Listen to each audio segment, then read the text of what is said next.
Well, welcome to the 700 Club. I'm here with the lovely Wendy, who's going to tell us all kinds of interesting things later on. Good to see you. Probably not as interesting as what you have to say. Well, you know, this is a story that just won't go away. The sexual abuse scandal rocking the Catholic Church is growing. Now the Attorney General of Pennsylvania says the church has evidence from police and parishioners. Yeah, accusations of the cover-ups reach all the way to the Vatican. Now rank-and-file Catholics angry over the abuse want the church to clean house. Charlene Aaron has the story. A statement signed by more than 3,000 diverse Catholics calls for Catholic bishops of the United States to consider submitting their collective resignation as a public act of repentance before God and God's people. The open letter comes on the heels of last week's bombshell grand jury report that sent shockwaves reaching to the top. They found that there was not only widespread sexual abuse, rape of children, but they found that there was a systematic cover-up that went all the way to the Vatican. The Pennsylvania case involves thousands of victims and hundreds of priests. The AG accuses the church of purposely hiding evidence from parishioners and police. Father Frank Pavone of Priests for Life says he is grateful the crimes are coming to light and bringing change. I'm happy that the law enforcement is stepping up to the plate. That has to happen. And we just have to continue calling for, working for, and praying for authentic reform. The Vatican responded to the Attorney General's claims, telling CNN, quote, "If the prosecutor is referring to something outside the report, we'll wait to see that before commenting." On top of that, this week's explosive accusations of a cover-up by the Pope himself. Archbishop Carlo Vigano, the former papal nuncio, published an 11-page letter calling on Pope Francis to resign. Vigano claims he warned Francis about disgraced former Washington Archbishop Theodore McCarrick in 2013, but Francis did nothing about it. Father Pavone cautions that move. Well, you know, before you come to a decision on that question, you need to know what's going on. Everyone is asking in their minds the same questions. Who knew what and when? What did they do or not do, and why? Some have questioned Vigano's motives, noting he is a known critic of the Pope. All this is happening among reports of a schism between the Pope's supporters and more conservative Catholics. In his recent trip to Ireland, Pope Francis apologized for the sex abuses that have rocked the Catholic Church. But the faithful may be making their own statement. The Pope's outdoor mass was expected to bring 500,000 people, but only 130,000 showed up. Charlene Aaron, CBN News. To say that I'm saddened by it is an understatement. I don't rejoice at any kind of difficulty like that way, but our brothers and sisters in the Catholic Church have got to recognize we got a problem. And look, this Pennsylvania, remember, we've got 50 states, and that's just one of 50. So all this business in Pennsylvania is going to be multiplied many, many times over in the United States, and who knows where else around the world it's going on. So the Catholic Church is going to have to re-examine its policy of celibacy and some of these other things that are bedrock to their beliefs. And their priests in these seminaries have got to be, those seminaries have got to be changed. There must be some climate in the seminaries that's fostering homosexuality and pedophilia. And it's a thing that's going to take a huge amount of work to get to the bottom of. But I don't know about popes resigning and anything like that. But the previous pope, Benedict, was a terrific guy. And this McKettrick, who was the one,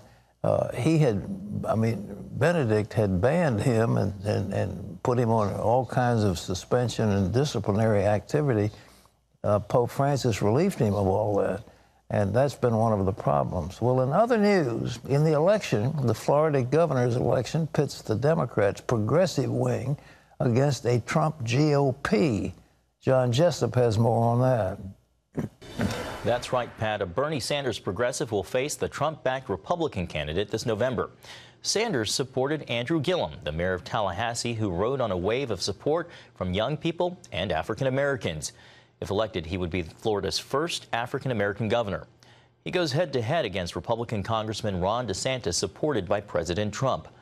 Meanwhile, in Arizona, establishment Republican Martha McSally will face Democrat Congresswoman Kyrsten Sinema to replace retiring Senator Jeff Flake in the midterm election. Well, President Trump is accusing Google and other tech companies of rigging search results about him with negative news. In a series of tweets Tuesday, the president alleged suppression of conservative voices and positive stories. Trump advisor Larry Kudlow said the White House is taking a look at whether Google should face federal regulation. Google pushed back, saying, quote, "We never rank search results to manipulate political sentiment." The controversy is just one issue CBN's David Brody and Jenna Browder will bring up with Vice President Mike Pence today as they travel with him aboard Air Force Two. And you can follow them today across our CBN News social media platforms. We'll also have some of their interview on tomorrow's 700 Club. Pat, back to you. You know, these media companies have gained enormous power. I don't think we've ever had anything in our history that has the pervasive effects of Google and Facebook, with millions and hundreds of millions of people taking their services. And if they have a deliberate policy of excluding conservative voices, of taking out pro-Trump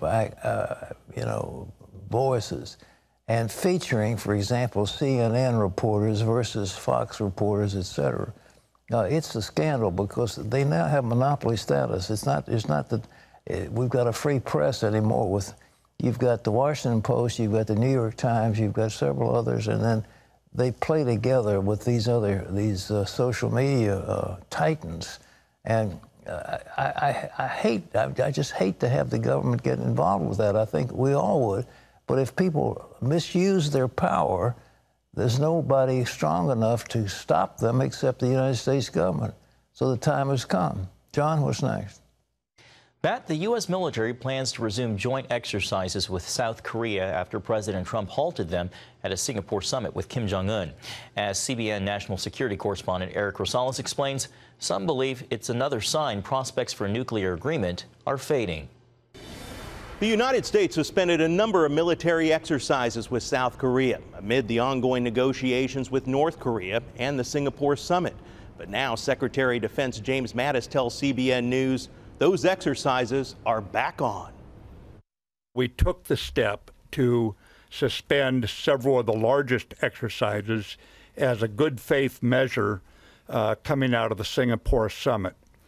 We have no plans at this time to suspend any more exercises. Some 28,000 U.S. military personnel remain in and around South Korea. Joint Chiefs Chairman General Joseph Dunford says the military continues to play a role in diplomatic and economic sanctions. We're also conducting air and maritime operations to disrupt ship-to-ship transfers of fuel in violation of UN sanctions against the DPRK. And we're doing this in conjunction with allies and partners. Mattis did say his department will work very closely with Secretary of State Mike Pompeo toward the goal of ridding the Korean Peninsula of nuclear weapons. The bottom line is there was progress made. The whole world saw that progress when the two leaders sat down. We also knew very clearly this was going to be a long and challenging effort to negotiate this away. As you know, that war began in 1950 and has never ended. This comes as CBN News learned after North Korean officials sent a letter to President Trump telling him that denuclearization talks were, quote, again at stake and may fall apart. The president reportedly called off Pompeo's trip there after receiving the letter. Since this is all riding on Secretary Pompeo's shoulders, prefer to leave the State Department in the position to answer these questions. We stay in a supporting role. The United States has been conducting military exercises on the Korean Peninsula since the 1950s. The next one is scheduled for next spring. So that gives the State Department time to find a diplomatic solution. Eric Rosales, CBN News, Washington. Thanks, Eric. Pat, these talks with North Korea seem to flip between hot and cold. Look, the North Koreans are going to play games with us. They are not serious. And there's a question of definition. What does denuclearization of the Korean Peninsula mean? To us, it means taking out nukes. It means launch pads and that kind of thing. To the Koreans, it means the forces that surround it with nuclear weapons. And it means the United States Navy, and it means all that. They want us all to back off and let them do their thing. Well, we're not going to do that. And so the definition is, you know, a sticking point. But they have no intention of giving up. If the Kim regime gives up, they'll lose power. And as one congressman said very importantly, it's a crime family in charge of a nation, and that's what it is. It's a crime family in charge of a nation, and the crime family ain't gonna give up. Now, back to the earth we dwell on. Apparently, the plates are shifting. There's a North American plate, and there's a Pacific plate, and these plates are now colliding, and things are starting to happen. You're reading about them day after day after day. So John has more on this very interesting aspect of the earth we live on. Pat, a 4.4 magnitude earthquake struck just outside of Los Angeles early this morning. People near the epicenter reported violent shaking with about a dozen aftershocks following. The U.S. Geological Survey says the L.A. quake was one of 30 earthquakes recorded along the Pacific Ring of Fire in the past 24 hours alone. Last week, more than 70 earthquakes struck in the Ring of Fire area over a 3-day period, including 3 powerful quakes, one in the South Pacific island of Vanuatu, another off the coast of Oregon, and a massive 7.3 earthquake in Venezuela. Well, hundreds of thousands of people in the flood-battered Indian state of Kerala are rebuilding their lives after devastating floods there. CBN disaster relief teams are on the ground helping victims, and our George Thomas has more. Kerala is slowly limping back to life. For 2 weeks, the South Indian state got hammered with catastrophic flooding, not seen in these parts in over 100 years. I've lived here for the past 10 years, and this is the first time such an event has ever happened. All 14 districts in the state got affected, causing widespread damage. So many families had no time to save any of their possessions as floodwaters swept through their homes and businesses. 445 people lost their lives. More than 100,000 buildings were destroyed. The government says some 7,000 miles of roads have been destroyed or damaged. Farmers have lost millions of acres of crops. The water here was till the level of the houses. That tank which we see behind me, it was completely submerged. And now the water is receding and people are coming back from their relief camps. CBN's Operation Blessing teams are there to meet them. Doctors, nurses and aid workers are deployed to some of the hardest hit areas of Kerala, bringing food, medicine, water and other essential supplies. Here, as you can see, there are a huge number of patients and people in distress. The patients mainly have complaints related to fungal infections and waterborne diseases. More than 1 million people were displaced by the floods, with many finding shelter in thousands of relief camps across the southern state. While doctors treat the sick and injured at this medical camp, Operation Blessing crews are helping some 300 families as they wade through muck and mud to clean houses and streets that were submerged for days so they can return to their homes and rebuild their lives. George Thomas, CBN News. Thanks, George. Much needed and much appreciated aid. Pat? Well, we're there to help those people, and Operation Blessing, they got medical supplies, they've got special water, they've got crews to help clean up and so forth.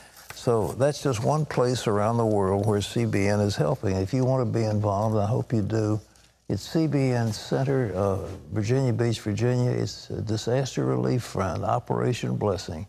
And we want to be the hand of the Lord outstretched.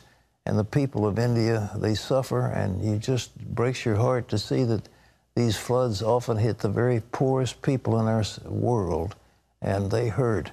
But this world is shaking, as I said, and all these earthquakes, for example, we're having, there's been some, very perceptive articles written about what may happen in the Cascadia region under the ground in the Pacific off the coast of Oregon.